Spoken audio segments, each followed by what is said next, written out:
آج میں آپ کو حضرت ابراہیم علیہ السلام کا ایک چھوٹا سا مختصر سا قصہ بیان کرنے جا رہا ہوں۔ حضرت ابراہیم علیہ السلام ہمارے نبی ہیں اور حضرت اسماعیل علیہ السلام کے والد بھی ہیں، اور حضرت ابراہیم علیہ السلام کے جو والد تھے ان کا نام تھا آزر، اور آزر کا کام یہ تھا بت پریشی کا کام، بت بناتے تھے۔ بت کیا ہوتا ہے؟ جیسے ایک مورتی ہوتی تھی، پتھروں کی مورتی، ان کو اپنے آپ کو خدا مانتے تھے، ان کو مورتیوں کو بنا کر ان کی پوجا کرنا، ان کی عبادت کرنا، ان کو خدا ماننا، یہ سب ان کا کام۔ میرے نبی کریم حضرت ابراہیم علیہ السلام جب پہنچے، حضرت ابراہیم علیہ السلام آزر کے بت پریشیوں کے گھر میں، جس کو آج کی تاریخ میں مندر کہا جاتا ہے، جب وہاں پہنچے تو دیکھا کہ چاروں طرف بت پتھر پڑے ہوئے ہیں۔ آزر کے پاس آئے اور کہا کہ اے ابا جان، یہ کیا کر رہے ہو آپ؟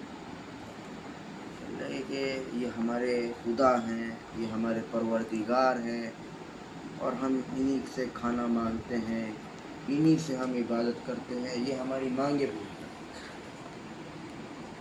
ابراہیم علیہ السلام ایک سمجھدار تھے، انہوں نے کہا کہ ہے ابا جان، یہ کیسی عبادت ہے، یہ کیسے بت پریشی ہے کہ جو خود محتاج ایک پتھر ہے، کیسے عبادت کر سکتے ہیں ہم ان کے سامنے؟ نہ تو یہ ہمارے سامنے کھانا دے سکتے ہیں، اور ہم ان سے کچھ مانگے تو یہ تو خود محتاج ہے، ہمارا رب یہ نہیں ہو سکتا، ہمارا رب کوئی بڑا رب ہے۔ تو حضرت ابراہیم علیہ السلام کے جو والد تھے، اگر وہ غصے ہو جاتے تھے، وہ حضرت ابراہیم کو وہاں سے بھگا دیتے تھے کہ جاؤ یہاں سے۔ لیکن حضرت ابراہیم علیہ السلام سوچنے لگے کہ میرا رب کون ہے؟ کون ہے جس نے اس دنیا کو بنایا، اس چاند سورج اور ہمیں بنایا؟ کون ہے؟ جب دیکھا کہ ان کے باپ آزر وہاں نہیں ہے تو حضرت ابراہیم علیہ السلام ان کے گھر پہنچے، دیکھا تو بت کے پاس گئے کہ کہاں ہے تمہارا کھانا، کہاں ہے تمہارا پانی؟ یہ چوہا تمہارے کھانا کھا رہے ہیں، چوہا تمہارے پانی پی رہے ہیں، تمہارے سروں پہ چڑھ رہے ہیں، کیوں نہیں بھگا رہے ہو تم؟ کس بات کے تم خدا ہو؟ ابراہیم علیہ السلام باہر آئے، نکلے، زور سے آسمان کی طرف دیکھا، پھر زمین کی طرف دیکھا، پھر چاند کو دیکھا، پھر سورج کو دیکھا، میرا رب تو کوئی بڑا رب ہے۔ وہ آئے تو انہوں نے دیکھا کہ یہ جو چمکتا ہوا روشن دار سورج، اس کو اپنا رب ماننے لگے کہ یہ میرا رب ہے، سب سے بڑا رب ہے، اس نے پوری دنیا کو جگمگا دیا، اس نے پورے جہان کو روشن کر دیا، یہ میرا رب ہے۔ جب شام ہوئی، سورج بھی اپنے گھر چلا، سورج بھی جب ڈوبنے کا آیا، کہا کہ یار یہ بھی چلا، یہ میرا رب نہیں ہو سکتا۔ تو جب دیکھا کہ رات میں چاند ستارے نکلے تو یہ سجاوٹ میرا رب ہی کر سکتا ہے، یہی میرا رب ہے۔ یار یہ میرا رب نہیں ہے، پھر وہی چاند سورج؟ تو حضرت ابراہیم علیہ السلام نے کہا وہ میرا رب ہے جو دکھتا نہیں ہے، وہ میرا خدا ہے۔ وہ سامنے گیا حضرت ابراہیم علیہ السلام، پھر آزر کے پاس گئے کہ میرے رب وہ ہے جنہوں نے ان بتوں کو بنایا اور تمہیں بنایا اور ہمیں بنایا، اس دنیا کو بنایا۔ ایک دن کیا ہوا کہ ایک عید کا دن تھا، ایک تہوار تھا، کہ حضرت ابراہیم علیہ السلام نے کہا کہ میں آج دیکھوں گا کہ ان کا سب سے بڑا بت کون ہے۔ جب وہاں سے آزر آئے تو کہا کہ اے ابراہیم، تم ہمارے ساتھ نہیں چلو گے؟ انا سقیم، میں بیمار ہوں۔ عربی کا لفظ ہے، جب کوئی ہندی میں کہتا ہے کہ میں بیمار ہوں، میں پریشان ہوں، تو اسی طرح عربی میں کہتے ہیں کہ انا سقیم، میں بیمار ہوں، میں نہیں جا سکتا، تو میں نے جھوٹ بولا، اس لیے تاکہ وہ تحقیقات کر سکے کہ ان کا بت کا سب سے بڑا بت کون ہے۔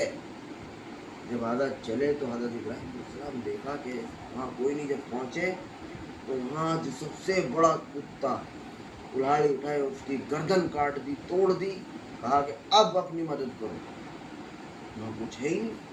اور جب وہاں حضرت ابراہیم وہاں سے نکلے، تو جب آزر وہاں پہنچے تو وہاں سارے کے سارے اس ٹائم جب تہوار تھا یا کوئی ایسی شکل تھی کہ وہ سب سے بڑے اپنے معبود کے پاس، جو پتھروں کو جو معبود مانتے تھے، ان کے گھر گئے پوجا کرنے کے لیے۔ وہاں دیکھا تو وہاں تو کسی گردن پڑی ہے، کسی نے وہ کرا ہے، اور سب غصے میں کہ یہ کس نے کیا ہے۔ لگے کہ ایک ہی تو لڑکا ہے یہاں ابراہیم، جو آزر کا لڑکا ہے، وہ چاروں طرف ہمارے برائیاں کرتا رہتا ہے، ہمارے بتوں کے ساتھ بدتمیزی کرتا ہے، وہی ہے۔ جب وہاں حضرت ابراہیم علیہ السلام کے پاس پہنچے، آزر نے کہا غصے میں، اے ابراہیم، یہ تم نے کیا کیا ہے؟ کیا تم نے کیا ہے؟ ابراہیم علیہ السلام نے کہا ہاں میں نے کیا ہے۔ بولے کیوں کیا ہے؟ کہ میں یہی کہنا چاہتا ہوں کہ ان کا رب کون ہے، کیا یہ اپنی مدد کر سکتے ہیں، کیا یہ اپنی ہیلپ خود کر سکتے ہیں؟ تو اسی لیے میں نے ان کا سب سے بڑا جو بت ہے اس کے گلے میں کلہاڑی لٹکا دی اور پوچھا کہ اگر تم اپنی مدد کرنا جانتے ہو تو مدد کر کے دو۔ تو وہاں ایک لوگوں نے ایک ماحول بنایا، اور ماحول بنانے کے بعد سب لوگوں نے آپس میں مشورہ کرا کہ ابراہیم کے ساتھ کیا کیا جائے۔ تو حضرت ابراہیم علیہ السلام تو اللہ کے نبی تھے، بڑے سمجھدار تھے، انہوں نے اپنے رب کو پہچانا، اپنا رب کے سامنے انہوں نے سر جھکایا اور کہا کہ میرا رب تو وہی ہے جس نے چاند، سورج، زمین، آسمان کو بنایا، مجھے بنایا، پوری دنیا کو بنایا، وہی میرا رب ہے، اور میرا رب کبھی دکھتا نہیں ہے۔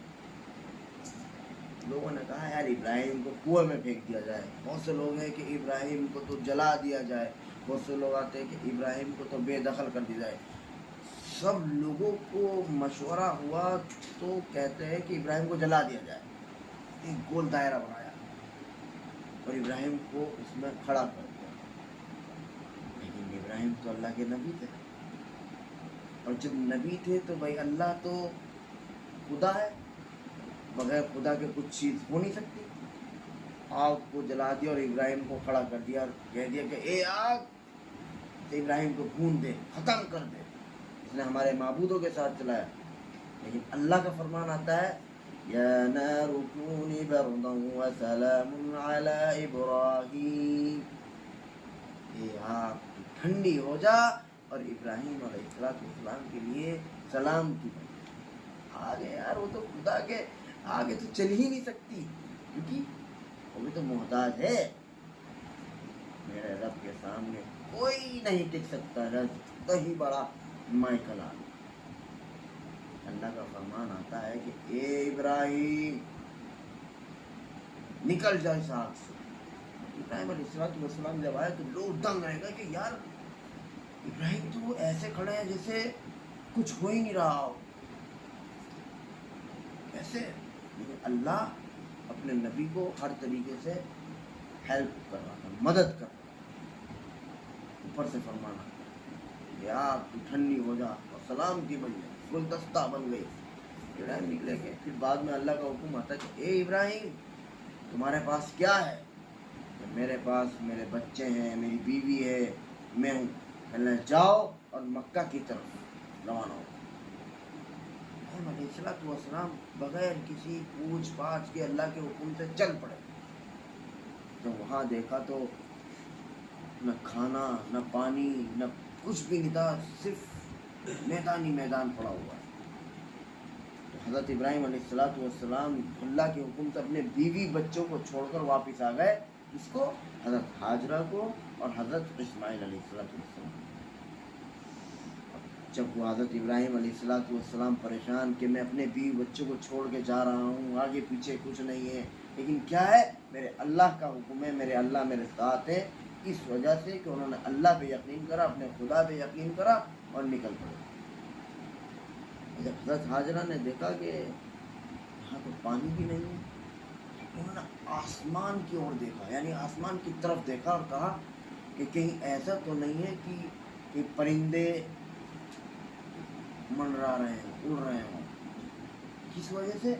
تاکہ انہیں یہ نہ پتہ چلے کہ پرندے زیادہ تر پانی کی طرف ہوتے ہیں. کہیں ادھر ادھر ادھر ادھر، کبھی صفا کبھی مروہ، کبھی صفا مروہ. یہ پہاڑیوں کے نام تھے. ان پہاڑیوں کی جو پہاڑیوں پہ چلی وہ صفا اور مروہ کے نام سے تھے. اور حضرت اسماعیل ایڑیاں مسل رہے ہیں پانی کی شدت کی وجہ سے. اللہ کو حضرت ہاجرہ کا دوڑنا پسند آیا، اسماعیل علیہ السلام کا مچلنا پسند آیا. تو اللہ نے کہا کاٹ دو، تھوڑا مچلنا پسند آیا. اب وہاں جب دیکھا تو حضرت اسماعیل علیہ السلام کے پیروں سے پانی کا چشمہ ابل پڑا. بھاگی حضرت ہاجرہ. اب حضرت ہاجرہ نے چاروں طرف دیکھا، پانی رک ہی نہیں رہا ہے، چارہ. تو ان کے منہ سے کیا الفاظ نکلا ہے؟ آب زمزم، آب زمزم، یعنی کہ ٹھہر جا پانی، رک جا. زمزم پانی، آب پانی، زمزم ٹھہرنا، یعنی کہ رک جا پانی، رک جا. تو جو رکا ہوا پانی ہے اس کو آب زمزم کہا جاتا ہے، جو آج مکے میں موجود ہے، جس کو لوگ دنیا بھر میں لے جا رہے ہیں. تو یہ سب ہے. اللہ کے رسول صلی اللہ علیہ وسلم وہ حضرت ابراہیم علیہ السلام تھے اس دنیا کے نبی، ہمارے نبی. تو اللہ تبارک و تعالیٰ نے ان کا امتحان لیا، تو امتحان میں قریب وہ پاس ہو گئے. تو اسی لیے چاہتے ہیں کہ اللہ اگر ہمارا بھی امتحان لے تو ہم بھی ایسے امتحان میں کامیاب ہو جائیں جیسے حضرت ابراہیم علیہ السلام کامیاب ہوئے. واہ